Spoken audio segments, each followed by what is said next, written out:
Hey guys, welcome back to The Buzz. I'm your host, Lauren Kelly. GSN's biggest trivia show returns to TV on Tuesday, November 5th. So what better way to get you pumped than chat with the Beast himself, right?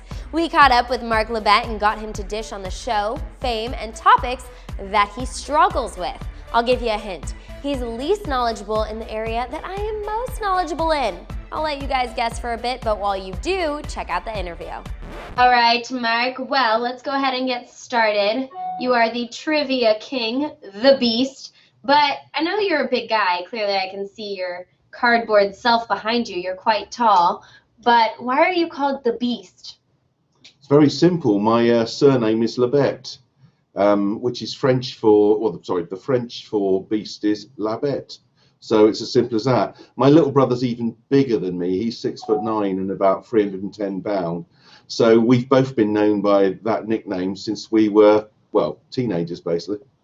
Well, that's a very fitting last name. Good thing I didn't get that because I'm 5'1". Yes. How did It's you... also French for the werewolf. So if there's a full moon tonight, be worried. Oh, I will be. Well, I think I'm far away from you. You're in New York. I'm in LA, so I'm safe.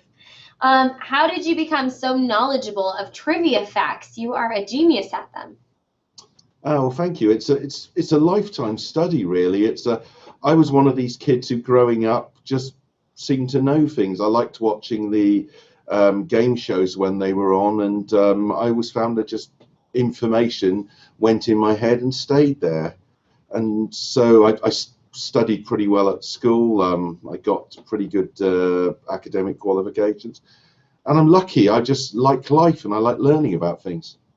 Well, you're a very smart guy. What is one trivia question that has really stumped you in the past?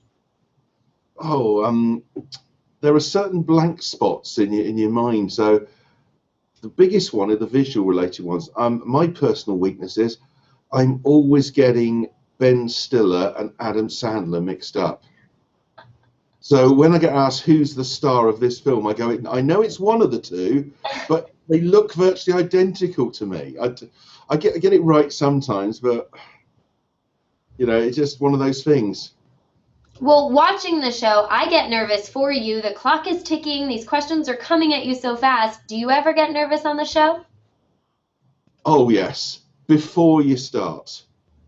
So I'll cheerfully admit, when I'm walking out there, the heart's going bang, bang, bang, bang. The adrenaline's flooding. But once you start playing, the crowd aren't there. You're just concentrating on the sound of Brooke's voice and what's the answer to the question. You call yourself the meanest bully that we'll ever meet. How do you bully the contestants on the show?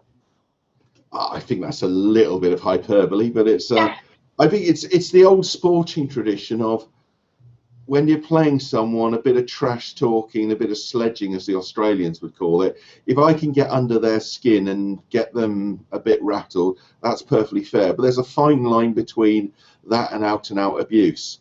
So, for example, I will cheerfully mock a contestant if I think they've got a particularly poor answer, or they've missed an answer they should have got right, especially if they've, if you like, had a go at me as well.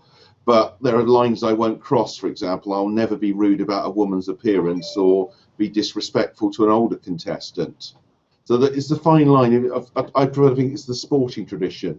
You play hard, you try and beat your opponent, but at the end of the match, win or lose, you shake them by the hand and you offer to buy them a drink. Right, it's just fun in the game. So why do you think viewers will love this show?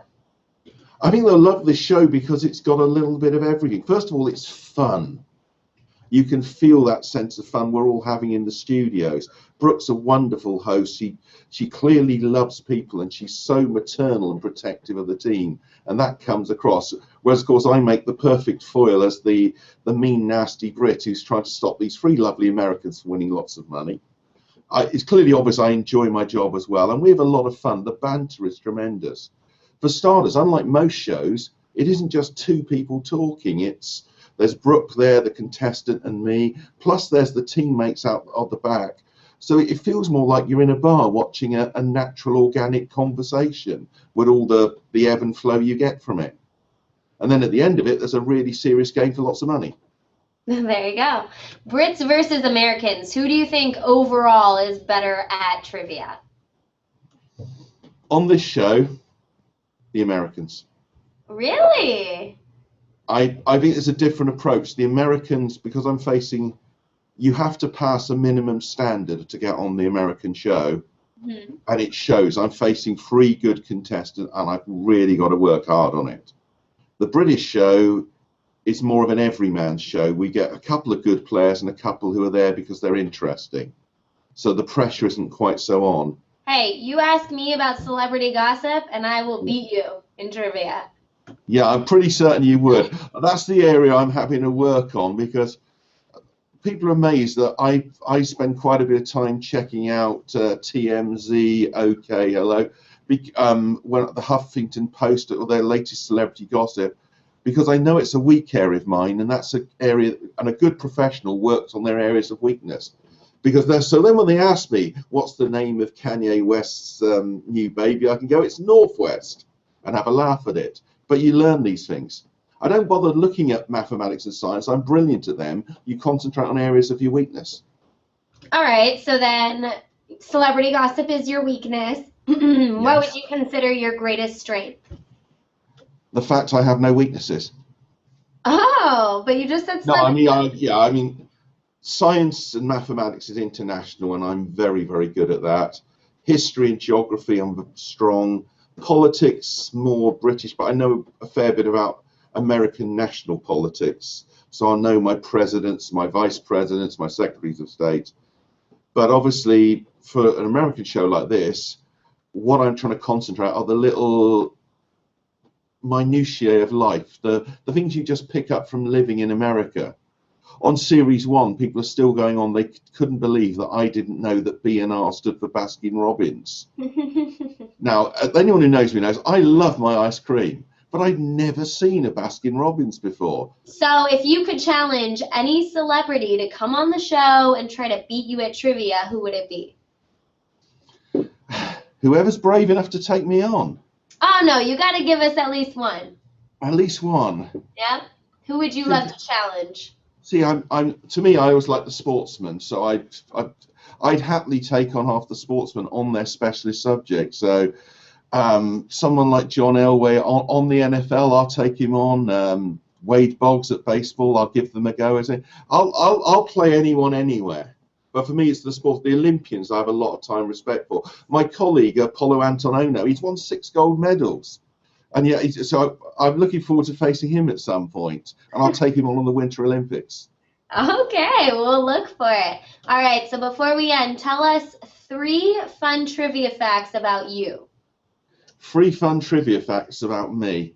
Number 1, I'm 48 years old, and nobody can believe it. And no, I haven't had any cosmetic work done. I'm just lucky genetics, I guess.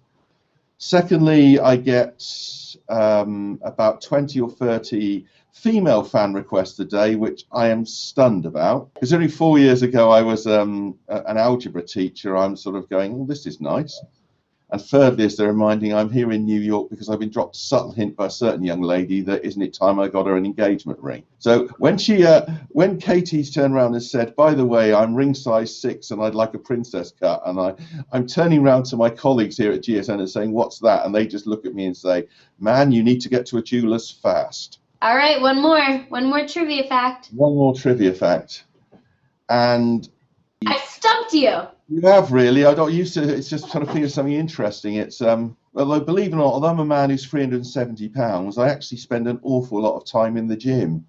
I just like my food that much. But I think it's one of the requirements: a healthy body, healthy mind. I find all the exercise, especially on the cross trainer or the rowing machine, you get that adrenaline pumping, the heart rate going. It does help. You feel absolutely energized after a good hard session in the gym.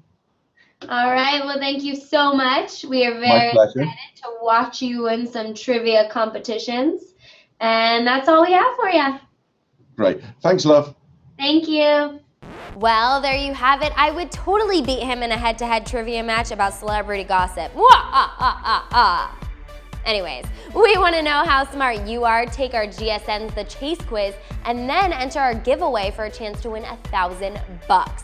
Money and brains, I like. The Chase's season premiere airs on GSN this Tuesday, November 5th at 8/7 Central. Don't forget to tune in. This episode was sponsored by GSN's The Chase, premiering on Tuesday, November 5th at 8/7 Central. Be sure to tune in, and don't forget to take GSN's The Chase quiz on sheknows.com for a chance to win $1,000.